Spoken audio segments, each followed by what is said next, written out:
এবারে পুজোর ছুটিটা একটু অন্যরকম করে কাটালে কেমন হয়? আর পুজোতে যখন ঘুরতেই যাব ঠিক করেছি, তাহলে কেন না এবার সেটা জঙ্গলে নয়? এবারের পুজোটা কাটুক একদম রোমহর্ষক। গভীর জঙ্গল, সাথে পাহাড়, ঝর্ণা, বন্যপ্রাণী, আধুনিকতা থেকে অনেক দূরে থাকা জঙ্গলের আদিবাসী মানুষজন, সব মিলিয়ে একটা দারুণ অ্যাডভেঞ্চারাস ট্রিপ প্ল্যান করে আমরা পৌঁছে গেছিলাম সিমলিপাল টাইগার রিজার্ভ ফরেস্টে। আর এই জঙ্গলের মূল আকর্ষণ হলো বাঘ। আর সেই বাঘের দেখা পেলাম কিনা সেটা জানতে হলে তো পুরো ভিডিও দেখতে হবে। সাথে রইলো এই জঙ্গলে ঘোরার খুঁটিনাটি সমস্ত তথ্য, খাওয়া দাওয়া, যাতায়াত, খরচ খরচার সমস্ত ইনফরমেশন। তো চলো এবার আমাদের জঙ্গল অভিযান শুরু করা যাক।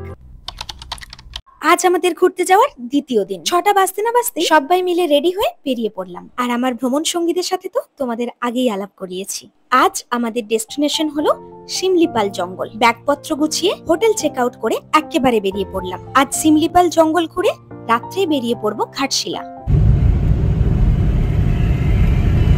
যাবার পথে রাস্তাটা এত সুন্দর ছিল, চারিদিকে গাছপালা, শুধু সবুজ আর সবুজ, সাথে সকালে সূর্যের এই মিঠে রোদটা। লাইন নাকি? ইয়েস।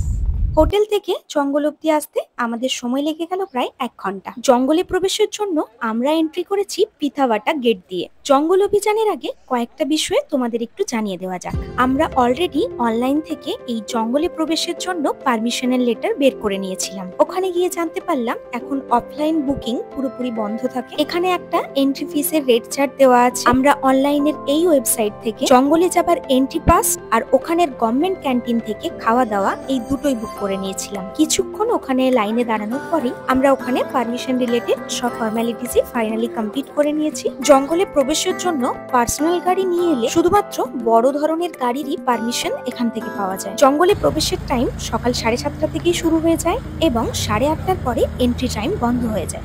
পার ডে 25টার বেশি পার্সোনাল গাড়ির এন্ট্রি হয় না। एरिया तक है ये जंगल 2750 স্কয়ার কিলোমিটার। अच्छा। আরেকটা ব্যাপার তো বলা হয়নি, যখন অনলাইনে বুক করেছিলাম আমরাও এটা জানতাম না, জঙ্গলে প্রবেশের জন্য প্রত্যেকটা পার্সোনাল গাড়ির সাথেই একজন গাইড মাস্ট। আমরা অফিসে পারমিশনের সময় একজন গাইডকে ওখান থেকে বুক করে নিয়েছিলাম। গাইডের জন্য আমাদের আলাদা করে আরো 600 টাকা পে করতে হয়েছিল। कितने अंदर तक जाते देते हैं टूरिस्ट को? 110 किलोमीटर लगेगा। अच्छा, ऐसे सीधा 110 किलोमीटर तक इसी रूट से आना पड़ेगा क्या? इसी रूट से आना पड़ेगा। জঙ্গলে এন্ট্রি করার 5 কিলোমিটার পরেই ছিল একটা ফাইনাল চেকপোস্ট, যেখানে এন্ট্রির কাগজপত্র, আধার কার্ড এই সবকিছু সাবমিট করতে হয় আমাদের, এবং ওখানকার অফিসাররা এসে আমাদের লাগেজপত্র চেক করে যান। আমরা টোটাল কতজন জঙ্গলের মধ্যে যাচ্ছি সবকিছুই ওনারা নোট করেন। এবং ফাইনালি আমরা জঙ্গলের মধ্যে এন্ট্রি করে যাই। গাইডের কাছে জানতে পারলাম আর কিছুক্ষণের মধ্যেই আমাদের ফোনের নেটওয়ার্ক কমপ্লিটলি চলে যাবে।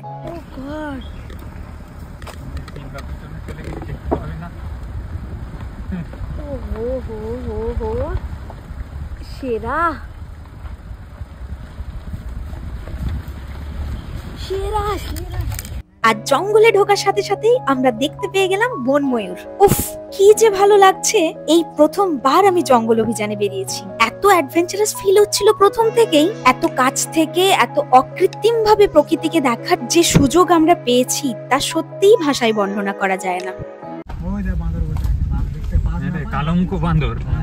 কখনো বা পাহাড়ি চড়াই উতরাই রাস্তা পেরিয়ে, কখনো বা রাস্তাই নেই এমন পথ ধরে এগিয়ে চলেছি আমরা আরো দুর্গমের পথে। রাস্তাটা আস্তে আস্তে আরো খারাপ হচ্ছে। আচ্ছা, আমরা সেই বুলবুলায়ের মতো ঘুরে ফিরে এই ব্রিজটা এলাম না তো? না রে ভাই। ঢোকার মুখে জঙ্গলের রাস্তা মোটামুটি ঠিকই ছিল বলা যায়। প্রায় 2 ঘন্টা যখন ড্রাইভ করে জঙ্গলের একদম কোর এরিয়ায় আসতেই রাস্তা প্রায় নেই বললেই চলে। যে কটা গাড়ি জঙ্গলে প্রবেশ করে সেই গাড়ি যাবার পথ ধরে ধরেই এগোতে হচ্ছিল আমাদের। অনেকক্ষণ গাড়ি চলার পরে ফাইনালি একটু বিরতির জন্য আমরা গাড়ি থামালাম। এই দুর্গম রাস্তাতেও রনিকের গাড়ি চালানো দেখে আমি সত্যি মুগ্ধ। এতক্ষণ তো গাড়ির কাঁচের ভেতর থেকেই জঙ্গলটাকে দেখতে দেখতে যাচ্ছিলাম। এবার সেই জঙ্গলের পথে নেমে প্রকৃতিকে এত কাছ থেকে দেখে আর নিজেদের সামলাতে পারিনি আমরা। আর আমাদের এই সুন্দর মুহূর্তগুলোকে যতটা সম্ভব ক্যামেরা বন্দি করে রাখার চেষ্টা করেছি। যেহেতু আমরা জঙ্গলের একদম মাঝ বরাবর পৌঁছে গেছিলাম আর এই পুরো এরিয়াটা ছিল টাইগার রিজার্ভ এরিয়া, সেই জন্য গাইড আমাদের বেশিক্ষণ গাড়ির বাইরে থাকার অনুমতি দেয়নি। টাইগার রিজার্ভ ফরেস্ট মানে যে কোনো মুহূর্তে বাঘের দর্শন হতেই পারে। উফ, একবার যদি বাঘের দেখা পেয়ে যায়। কে দাঁড়িয়ে আছে? গরু। আর এই এত জঙ্গলের গভীরে রয়েছে এখানের আদিবাসী গ্রাম। এই গ্রামটা আদিবাসী গ্রাম। কোথায় হাট বসেছে? না এখানে না, আরেকটু পরে যাও দেখাচ্ছি। ওই যেটা বললো ওই ওয়াচ টাওয়ার ওর পাশে। সেই সকাল 8:30টায় বেরিয়ে আমরা এসে পৌঁছলাম আমাদের প্রথম ডেস্টিনেশন জোরান্ডা ওয়াটারফলস। আর এখন বাজে প্রায় বেলা 1টা। গাড়িতে মোটামুটি যেটুকু খাবার আর জল ছিল সেটা প্রায় শেষ হয়ে এসেছে। এখানের ওয়াশরুমে ফ্রেশ হয়ে খাবারের জলটা আমরা রিস্টক করে নিলাম। আর আমাদের পার্কিং থেকে এই ফলসের ডিস্টেন্স প্রায় 500 মিটারের মতো। দুপাশে প্রকৃতির অপরূপ সৌন্দর্য দেখতে দেখতে এগিয়ে চলেছি আমরা।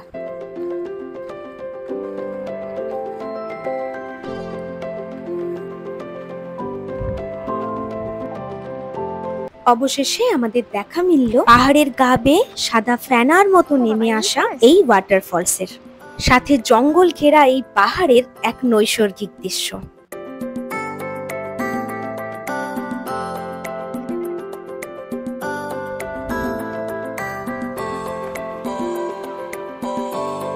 এই যে আমরা এখন আমাদের ফার্স্ট ডেস্টিনেশন জোরান্ডা ফলস থেকে বেরোচ্ছি। জোরান্ডা ফলস থেকে বেরিয়ে পড়েছি আর আমাদের গাইড ওখানেই নেমে গেছে। এরপর আমরা যাচ্ছি বেহরেপানি ওয়াটারফলস এর উদ্দেশ্যে। তার আগে প্রচন্ড খিদে পেয়ে গেছে সবার। আর আমাদের ওখানের গভর্নমেন্টের ফরেস্ট ক্যান্টিন থেকে খাবার অলরেডি বুক করা ছিল, তো ওখানে গিয়ে আগে খাবো, তারপরে আমরা আবার বেরিয়ে পড়বো।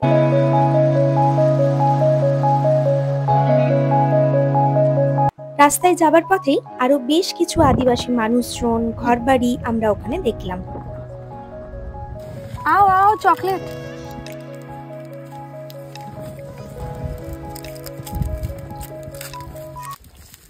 ये लो तुम चारों के लिए। टाटा। सब मिल के ले लो। हाँ टाटा।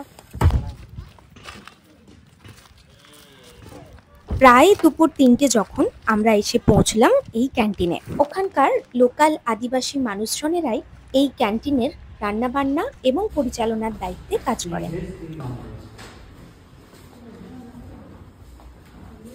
ওখানে যারা রান্নার দায়িত্বে ছিলেন তাদেরকে আমাদের খাবার বুকিং এর যে কপিটা ছিল সেটা ওনাদের দেখালাম, কিন্তু ওখানে নাকি অলরেডি খাবার শেষ হয়ে গেছে, সেই জন্য খাবার নতুন করে তৈরি হতে সময় লাগবে। আর এই জঙ্গলের ভেতরে কোনো নেটওয়ার্ক, কোনো অনলাইন পেমেন্ট, কোনো কিছুরই কোনো সুযোগ নেই। অগত্যা এই ক্যান্টিনই আমাদের ভরসা। পেটে খিদে নিয়েই আমরা অপেক্ষা করছিলাম খাবারের। আর এই অবসরে বাইরের পরিবেশটা ঘুরে দেখে নিতে মন্দ লাগছিল না একেবারেই। नाम क्या है? नाम नाम और इसका? অবশেষে প্রায় 1 ঘন্টা অপেক্ষার পরে আমাদের খাবার এসে হাজির হলো। আর মেনুতে ছিল দেশি চালের ভাত, ডাল, 2 রকমের ভাজা, একটা সবজি দিয়ে তরকারি, দেশি চিকেন কারি আর পাঁপড়। খাওয়া দাওয়া করে যখন বেরোলাম তখন প্রায় 4:30 বেজে গেছে। এখান থেকে বেহরেপানি ওয়াটারফলস আরো 20 কিলোমিটার জঙ্গলের ভেতরে যেতে হবে। এরপর জঙ্গল থেকে বেরোতে বিকেল গড়িয়ে সন্ধে হয়ে যাবে, তাই বেহরেপানির প্ল্যান ক্যান্সেল করা হলো। আরে তাতে কি হয়েছে, একটা প্ল্যান ক্যান্সেল হয়ে গেলেও একটা হঠাৎ পাওয়া আমাদের জন্য অপেক্ষা করছিল।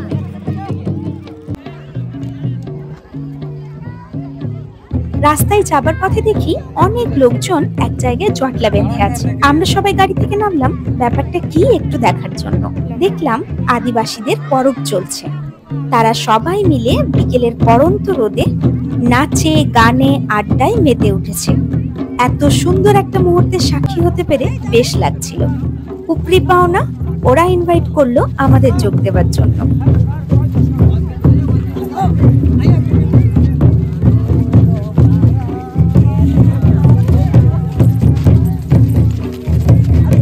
মাদলের তালে তালে এই পাহাড় ঘেরা জঙ্গল আর এই মানুষগুলোর সাথে এতটা সময় কাটাতে পেরে নিজেকে যেন আরো নতুন করে খুঁজে পেলাম। সত্যি প্রকৃতির মাঝে যে এত সুখ তা বুঝি এখানে না এলে কোনোদিন জানতেই পারতাম না। এরপর আমাদের ফেরার পালা। অনেক তো জায়গা ঘুরেছি এর আগে, কিন্তু এরকম অভিজ্ঞতা কখনো হয়নি। সকালে বেরোনোর সময় খুব এক্সাইটেড ছিলাম বাঘ দেখবো বলে। জিনাতকে মনে পড়ে? এই জঙ্গল থেকেই নাকি জিনাত নামক বাঘটি ঢুকেছিল আমাদের ওয়েস্ট বেঙ্গলে। তখন থেকেই মনে মনে একটা ধারণা ছিল শিমলিপাল জঙ্গল গেলেই বাঘ দেখতে পাবো। কিন্তু এই সফরে বাঘের দর্শন আমাদের হলো না। কিন্তু তাতে কি, অনেক অনেক নতুন অভিজ্ঞতা আর ভালো লাগা নিয়ে আমরা ফিরছি। জঙ্গল থেকে বেরোনোর ঠিক পরে পরেই পুরোপুরি অন্ধকার নেমে আসে। আর পেছনের জঙ্গলটা দেখো কি ঘন অন্ধকার হয়ে আছে। জঙ্গল থেকে বেরোনোর পরে পরেই একটা চায়ের দোকান দেখতে পাই আমরা, আর একটা ছোট্ট করে টি ব্রেক নিয়ে নিই।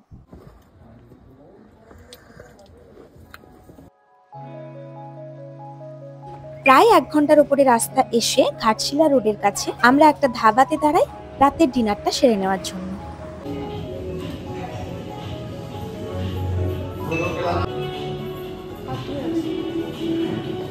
আর ডিনারে আমরা সবাই থালি অর্ডার করে নিয়েছিলাম, যার মধ্যে ছিল ভাত, ডাল, পনির কারি, পাঁপড় আর সালাড।